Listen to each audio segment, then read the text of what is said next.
ফেনীর মুহুরী ও পহুয়া নদীর বাঁধ ভেঙে শালদর এবং পরশুরামের বেড়াবাড়িয়া দুটি স্থানে বাঁধ ভাঙার কারণে পানি লোকালয়ে প্রবেশ করছে। আমি এখন রয়েছি বেড়াবাড়িয়া পরশুরাম পৌরসভার বেড়াবাড়িয়া, যে এখান থেকে যে পহুয়া নদীর পানি এখান দিয়ে প্রবেশ করে লোকালয়ে ঢুকছে পানি। আমরা গতকালকে আরো একটু ছোট দেখেছি এই বীজটা, কিন্তু আজকে দেখা যাচ্ছে যে এটা আরো বড় হয়ে গিয়েছে।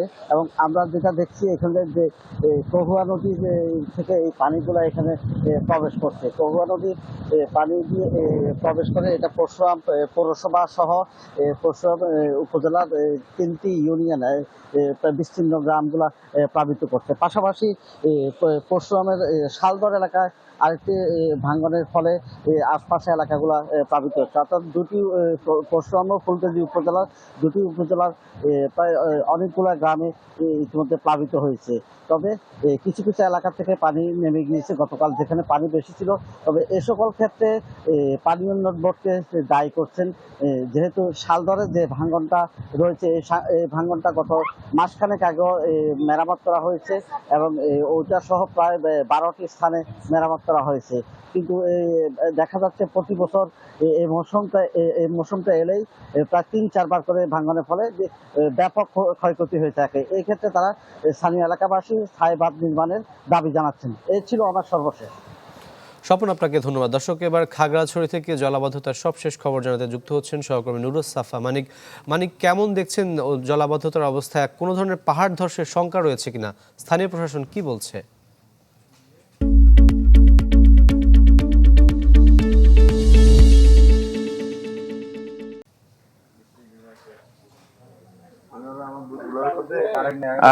রাকিব, দেখুন যে গত রাত থেকে কিন্তু বৃষ্টিপাত সেটি কমেছে। এর ফলে কিন্তু আজকে ভোর রাত থেকে পানি কমতে শুরু করেছে চেঙ্গি এবং মানি নদীর যে অববাহিকা যেসব জনপদ রয়েছে সেখানে। আমি এখন আছি খাগড়াছড়ি শহরের চেঙ্গি নদীর পার যেই আরামবাগ এবং ভঞ্জপাড়া সেই এলাকায়। এখানেও কিন্তু গতকাল বিকেল থেকে সন্ধ্যা নাগাদ কিন্তু একদম এই নদীর বিপদসীমার উপরে পানি অতিবাহিত হয়ে প্রায় সড়কের উপর কোমরের সমান কিন্তু বেশি পানি উঠে যায় এবং এর ফলে কিন্তু যে আশপাশে বসত বাড়ি রয়েছে এবং ব্যবসা প্রতিষ্ঠান রয়েছে সেই সব ব্যবসা প্রতিষ্ঠান এবং বসত বাড়িতে কিন্তু পানি ঢুকে পড়ে এবং এর ফলে কিন্তু ব্যাপক ক্ষয়ক্ষতি হয় এবং গঞ্জপাড়া এবং আশপাশের এলাকায় অনেক মানুষ কিন্তু পানিবন্দী হয়ে পড়েন এবং তারা কিন্তু ব্যাপক ঝুঁকিতে কিন্তু ছিলেন। তবে ওই সময় স্থানীয় প্রশাসনের পক্ষ থেকে এবং রেড ক্রিসেন্টের ভলান্টিয়াররা কিন্তু তাদেরকে উদ্ধারের কার্যক্রম চালায়। তবে নৌকা সংকটের কারণে কিন্তু সেই উদ্ধার কার্যক্রম অনেকটা ব্যাহত হয় এবং এখন আজকে ভোররাত থেকে পানি কমতে শুরু করায় কিন্তু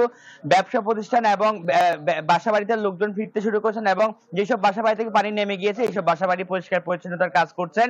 এখন পর্যন্ত খাগড়াছড়িতে পাহাড় ধসের কোনো ধরনের খবর পাওয়া যায়নি এবং স্থানীয় প্রশাসন এই বিষয়ে কিন্তু তৎপরতা রেখেছেন বলে আমরা দেখেছি।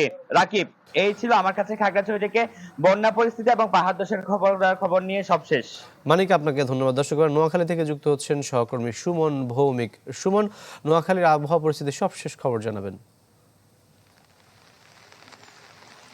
যেমন আসলে গতকালই জানাচ্ছিলাম আমরা যে নোয়াখালীর পৌরসভার যে 9টি ওয়ার্ড রয়েছে প্রত্যেকটা ওয়ার্ডে কিন্তু জলাবদ্ধতা দেখা দিয়েছে। কোথাও 2, 2.5 এবং 3 ফুট পর্যন্ত পানি হয়েছে। যেগুলো একটু নিচু এলাকা সেগুলোতে 3 ফুট পর্যন্ত পানি হয়েছে।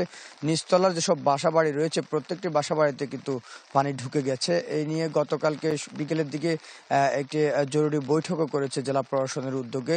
সেখানে আসলে যেসব সমস্যাগুলোর চিহ্নিত করা হয়েছে, যে অবৈধ স্থাপনাগুলো রয়েছে সেগুলো সরানোর কথা বলা হয়েছে এবং পৌরসভার পৌর এলাকার মধ্যে সবচেয়ে বড় যে ড্রেনটি রয়েছে সেটি সড়ক ও জনপথ বিভাগ করেছিল আজ থেকে 5 বছর আগে। সেটি আসলে নিয়মিত পরিষ্কার করা সম্ভব হচ্ছে না। পৌরসভা থেকে বলা হচ্ছে যে এটি এক্সকাভেটর মেশিন ছাড়া কোনোভাবেই পরিষ্কার করা সম্ভব না। কিন্তু উপরে যে ড্রেনের উপরে যে স্লব দেওয়া হয়েছে সেগুলো কিন্তু স্থায়ী দিয়ে ফেলার কারণে কিন্তু মূলত পরিষ্কার পরিচ্ছন্নতা করতে বেগ পেতে হচ্ছে পৌরসভাকে।